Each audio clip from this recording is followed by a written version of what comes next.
Thank you very much for your welcome, and thanks very much to the organisers for inviting me to be here with you.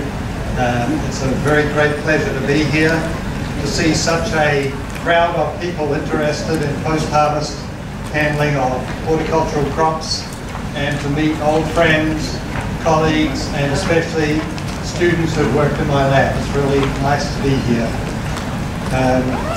Today I'm going to present some aspects of a talk that Jim Thompson and I give every year at the post-harvest short course in Davis, looking at the future.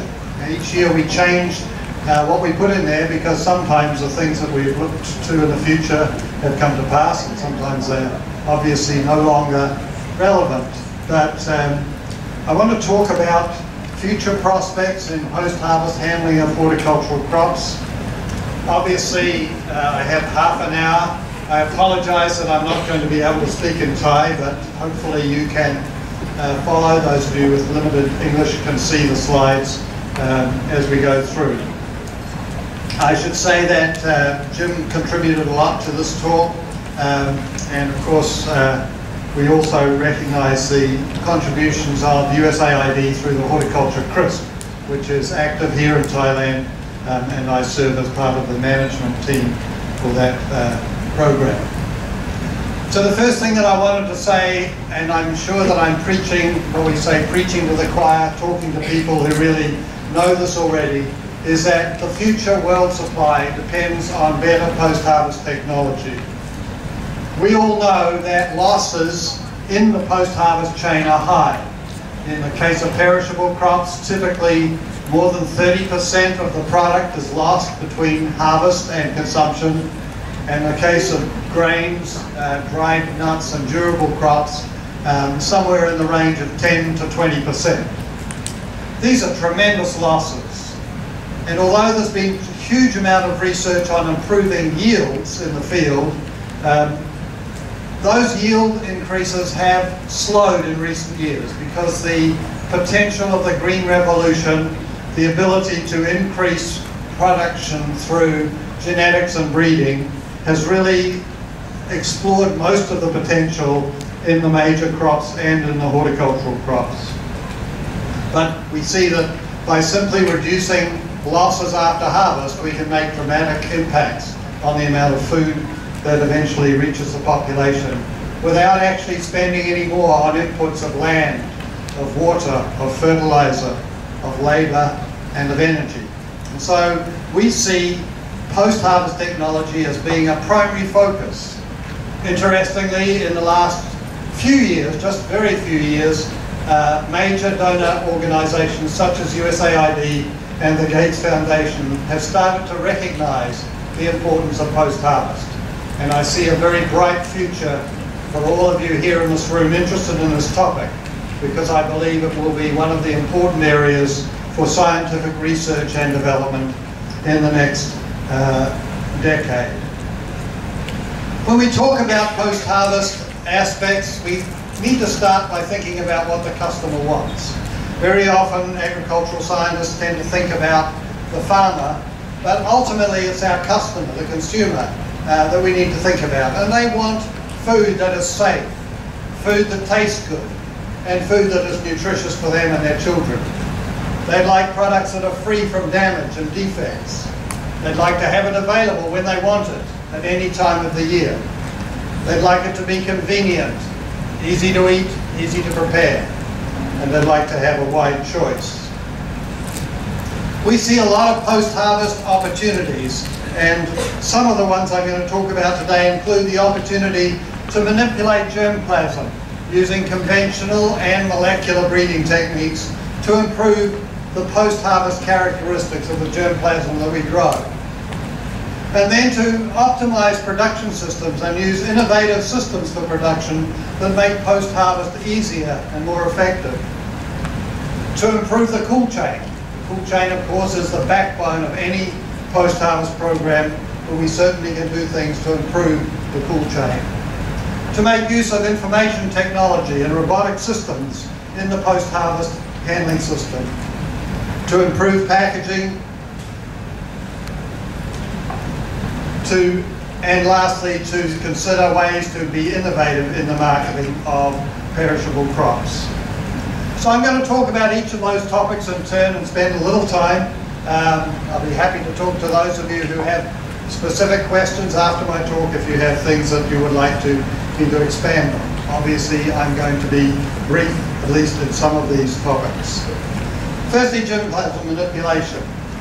Although GMO is a dirty word in much of the world, and there are many people who are passionate about how dangerous molecularly bred products are, we know that many of the issues relating to post-harvest of horticultural crops can be addressed using molecular or other genetic manipulations.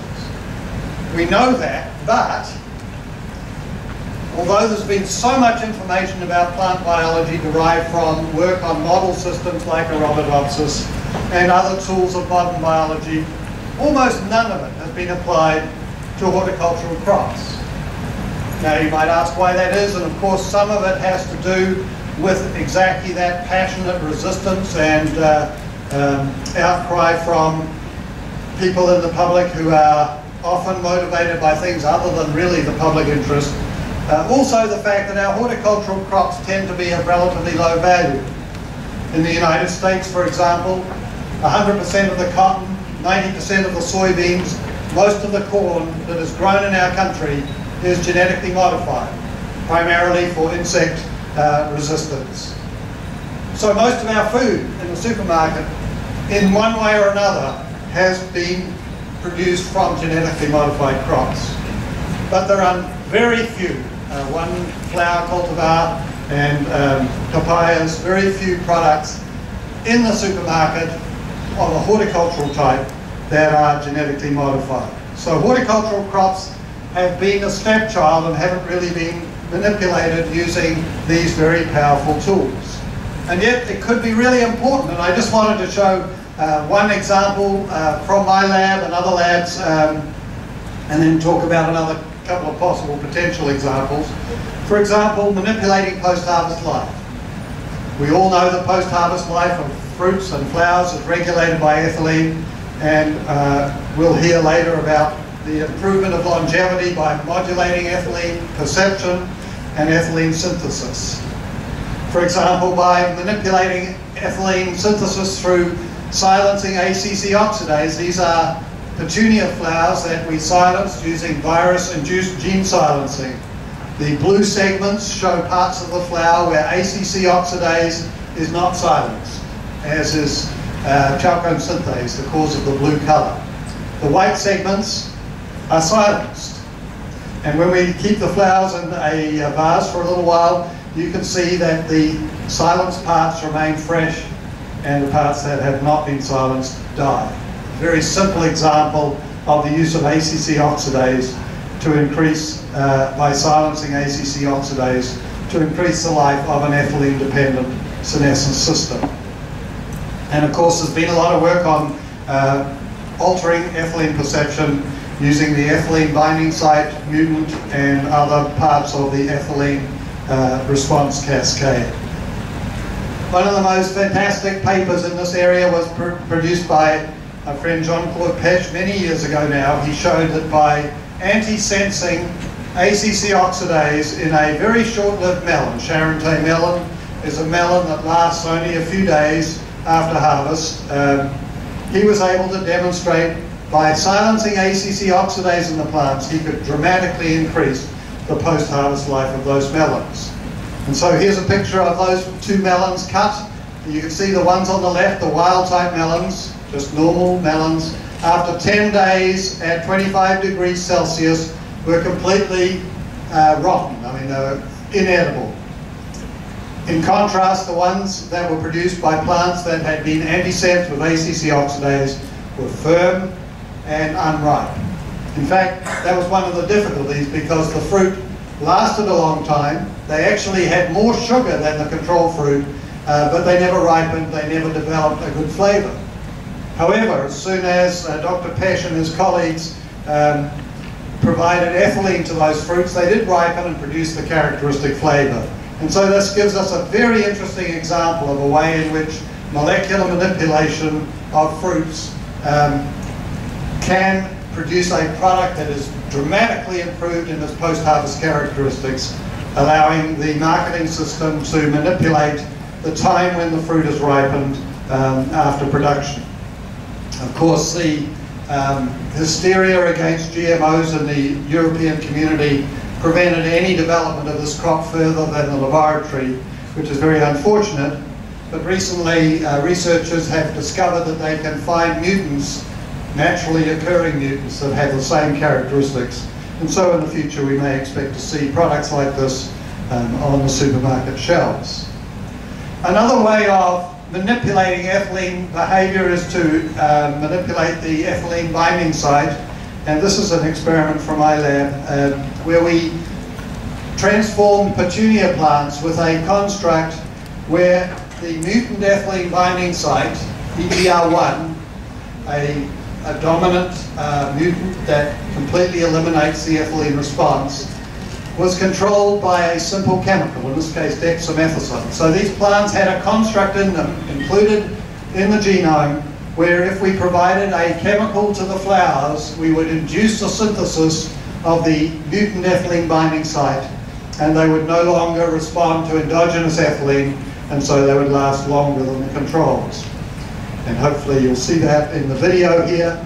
These flowers are from the same plant, but the ones on the left have been treated with a simple chemical that induces resistance to ethylene through upregulation of a mutant ethylene binding site. A very interesting demonstration of the possibilities of molecular tools for improving post-harvest life of horticultural crops. Now obviously there are a host of other biotechnology targets, and you could probably think of some that would be very interesting to implement. One of the things that we're interested in is flavour.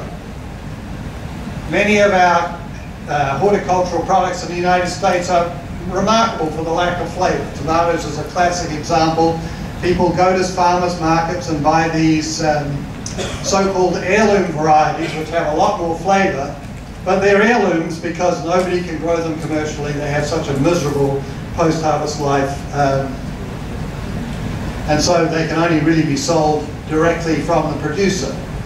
But you can imagine if we took these heirloom cultivars with high flavour characteristics, we could use biotechnology to improve either the flavour of modern cultivars by upregulating genes involved in the production of the characteristic aromas of these varieties, or by taking these heirloom varieties and improving their post-harvest life using a variety of strategies that have been demonstrated in the laboratory. Another biotechnology target that's interesting to us is the convenient to eat part of the equation. Many of the products that we produce and sell are not necessarily ideally suited to a modern lifestyle. People like things that don't have to be peeled or are easy to peel, or people like things that are present in convenient portions that you don't have to cut. For example, a large watermelon into small pieces for a baby. And so the idea that we could manipulate using conventional or molecular genetic targets to produce small melons or large berries, fruits with no seeds or fruits with tasty seeds that could be eaten, like pine nuts for example, and then fruit with edible rinds or peels. So many different potential targets. In my lab we're working on drought tolerance for ornamentals. We're working on ways to change the stature of potted plants after harvest. All of these targets are very exciting, and although for the researcher at present it seems like a fool's chase because nobody's interested in marketing these products at this time, I predict that in 20 years' time people will say, what was all that fuss about? Why were we so worried about GMOs when they're so powerful and so useful, not only for producing good food but also for producing desirable ornamentals. Next I wanted to talk a bit about production systems. We see innovative production systems as being an important part of the future of horticulture, particularly protected cultivation, where you can actually improve water use efficiency, and water certainly is a key constraint in production of horticultural crops in many environments. You can expand the production season, thereby making that availability of product during the season so much better. This is actually a picture of greenhouses or cloches, covered houses covering raspberries near my home, a product that has really increased in area in California in recent years. And these hoop houses allow the production to be made over a much greater season. When you have protected cultivation, you're able to tailor crops and make them ideal for mechanical management and mechanical harvest that we'll talk about later. It allows you to do soilless cultivation. So if soil is an issue, you can do it without the soil and use hydroponics or hydroponics plus inert substrates to produce products in a covered system. And then lastly, the opportunity for excluding insects that may cause damage on their own or may be devastating by the way that they spread viruses and other pathogens to the crops. So protected cultivation is a very important part of the future of horticulture, and it has tremendous implications also for post-harvest management. One of the interesting things that people have been talking about is bringing horticulture back to the city.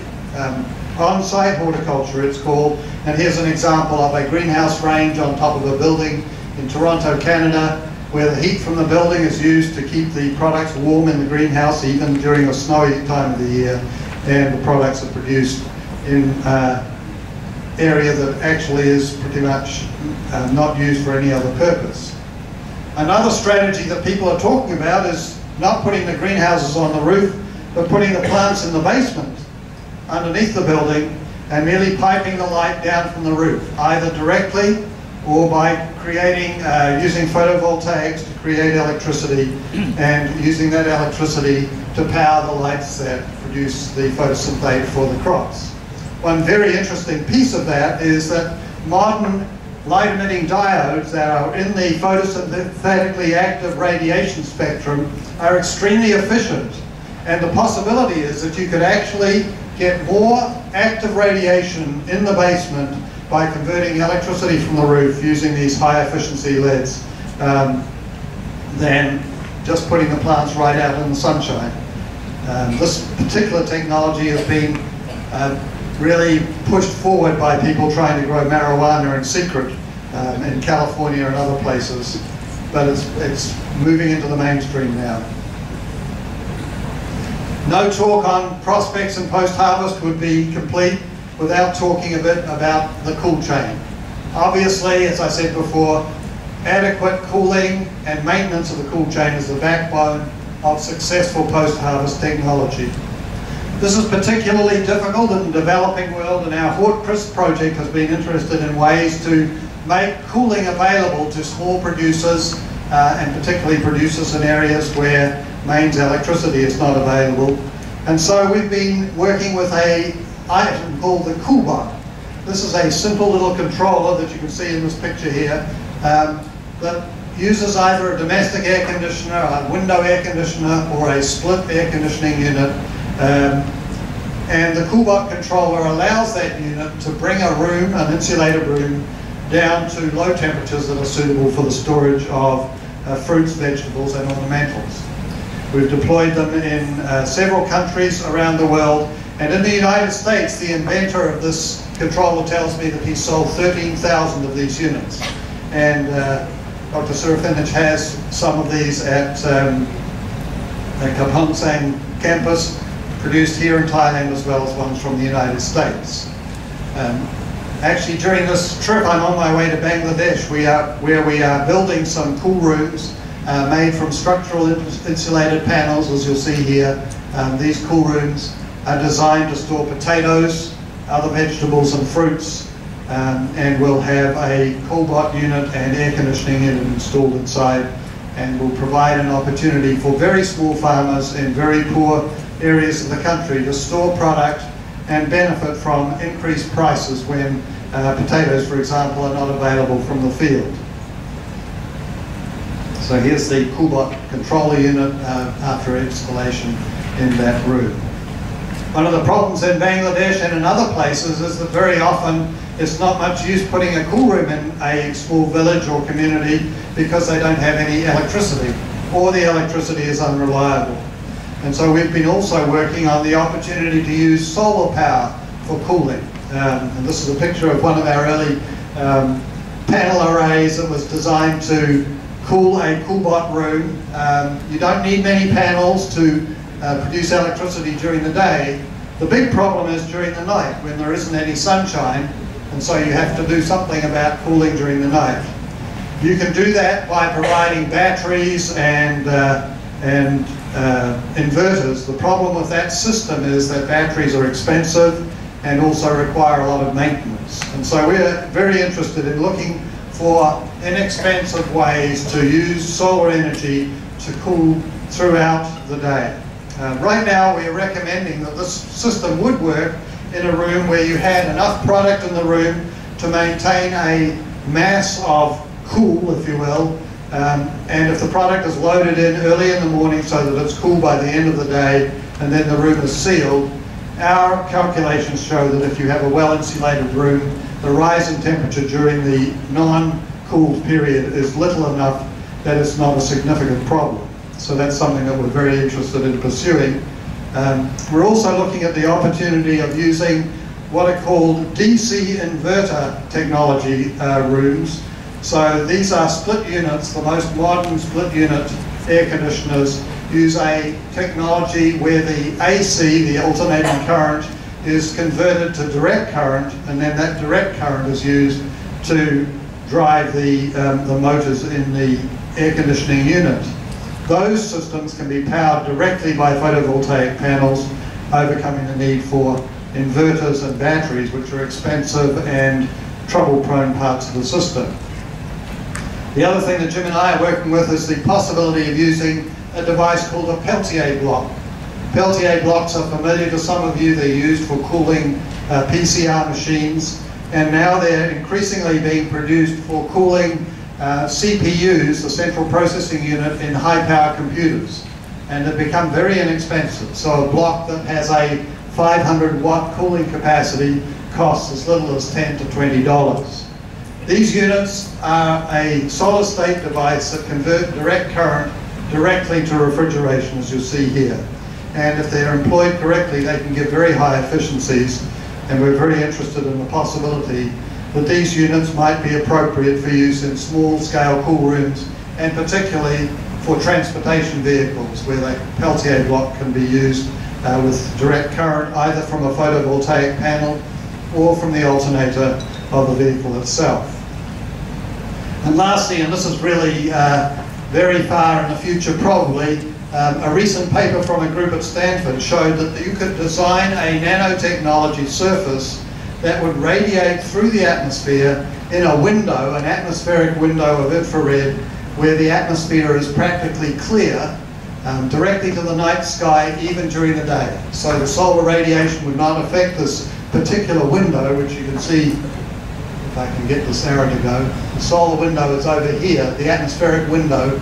Solar radiation is in this area of the spectrum, but in this area here, a surface that's correctly designed will radiate directly to the night sky and generate temperatures in a plate during the daytime below 0 degrees Celsius that could be used for cooling rooms. So this is a very far out and very interesting technology that we're exploring at this time. When we talk about the cool chain, we always talk about it with approbation. We think that the best thing we can do is to refrigerate products and maintain them at the proper storage temperature. But there's a whole group of folks out there who think that refrigeration is bad. And it particularly includes some of the greatest chefs in the United States who say, we never use product that's been refrigerated because it loses its flavor. There's very little evidence to support that fact, but we certainly do know that chilling sensitive products like tomatoes, melons and others do lose flavour if they're stored at below the chilling threshold. And so it's certainly important to store chilling sensitive products above the chilling threshold where that storage might result in loss of flavour. And we certainly need to determine safe temperatures for flavour retention in the future. There's work going on at Davis, Florence Negre. Our aroma scientist is looking at the effect of temperature on flavour so that we can say to somebody who alleges that low temperature reduces flavour, yes, you're right, or maybe no, you're wrong. Next, I wanted to talk a little bit about information technology and robotics. It's always amazed me that agriculture is so far behind in the adoption of information technology for post-harvest. In California, as you know, Silicon Valley is a home to many innovative companies developing information technology approaches to a wide range of topics. The Central Valley of California is only 100 miles away, but it's 100 years behind in many ways in the adoption of these technologies. But it's coming. People are starting to look at robotics as an important tool for agriculture because they recognize that labor is a diminishing resource. Harvesting is labor-intensive work. 40% of the labor in production of horticultural crops is related to post-harvest. It's hard to attract people to work in that part of the economy because there are other places they can earn more money and not to have to work such long hours and travel around as harvest labor does. And in the future, the cost and availability of labor is going to be a major constraint. And so there's renewed interest in the use of robotics for harvesting. For example, here's a Spanish group have been working on harvesting strawberries. This is the view that the robot has of a crop of strawberries as it moves down the row. It's a camera that's got a particular spectral frequency that shows just the red berries. And this particular robot has an arm that can harvest the berries very gently, clip the stem and place them in an elevator. And the overall picture of it is here. You can see the unit here, maybe not very well, but it moves down the road, looks at the strawberries, harvests the ones that are red. But this is an interesting example of what we frequently see, that in this case the production technology has to be such that the robot can get to where the fruit are. The genetics have to be such that the fruit are laid in a place where the robot can get to them, and then the robot itself has to be designed to work with that system. There are many approaches to using robotics, not only in harvesting but also in production, and we'll see a lot more of that in the future. In addition, information technology is increasingly important for assessing quality, non-destructive analysis of every product moving over a packing line using surface visual recognition as well as near-infrared for determination of things like sugar and other taste components is coming to many of the products that we sell. And as an example, this Fuji apple has been passed through a near-infrared unit and is guaranteed sweet because it has more than 14% soluble solids as determined by the near-infrared analysis. Another tool for using IT that Jim and I have been interested in for years is the possibility that we could improve the performance of harvesters. Most horticultural crops are still harvested by hand, and it depends on the worker to really get a good handle on what a quality product is before they harvest it. So we've suggested the idea for years that we should use a glove that contains within the fingerprints, in the fingers of the glove, sensors that will determine colour, firmness, flavour, and so forth. And people laugh, but we believe that is something for the future. And just this year, a paper from Brazil published a glove. They call it a wearable mobile sensor platform to assist fruit grading, but basically it's a glove that has many of those elements in it. It has a system for measuring colour, a system for measuring firmness, right in the fingers of the glove, and as the picker holds the fruit, it will go zzz, don't harvest that, or ding, harvest that, and so they can immediately detect whether the fruit should be harvested or not. Briefly mention improved packaging. Packaging is a critical part of the post-harvest environment. The packages need to protect the product, but also allow it to be pre-cooled. We're seeing the development of smart packages. This is from New Zealand, a sensor that determines whether a pear is ripe, a ripeness indicator on the package. And in the future, we might expect to see similar indicators telling whether a product is got good flavour or not. And then this is something that Jim Thompson and David Slaughter developed, a hammock pack, a very soft inner pack inside a clamshell that nestles and holds ripe fruit. So these are pears.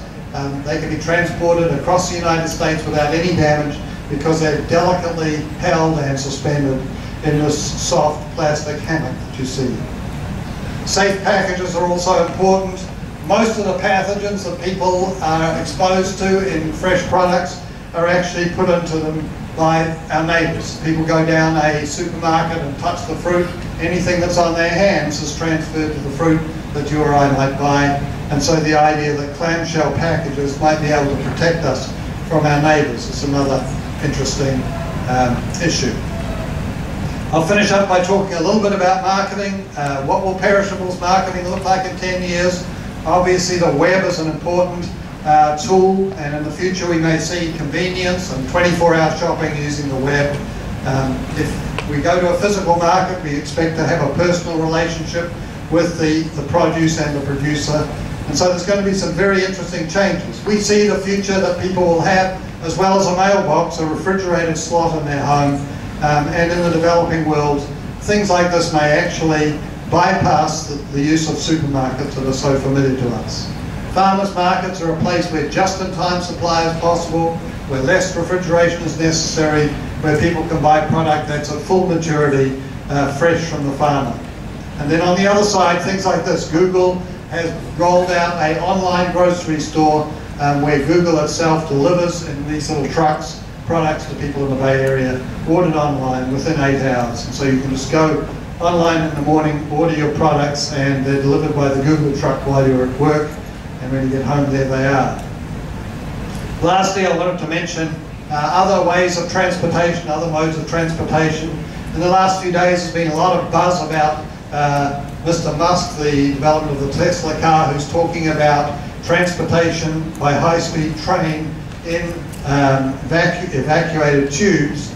This system has been talked about for years for transporting produce and products. The idea of a physical net beneath a city where products would be delivered in small tubes, much like the pneumatic tubes that used to be used in shops. And this is something that we may see in the future.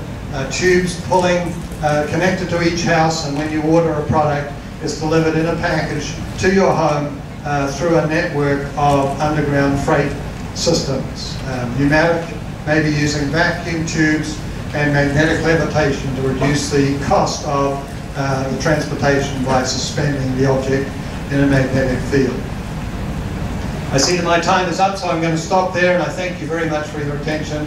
I wish you a successful conference, and I'm very happy to be here again. Thank you.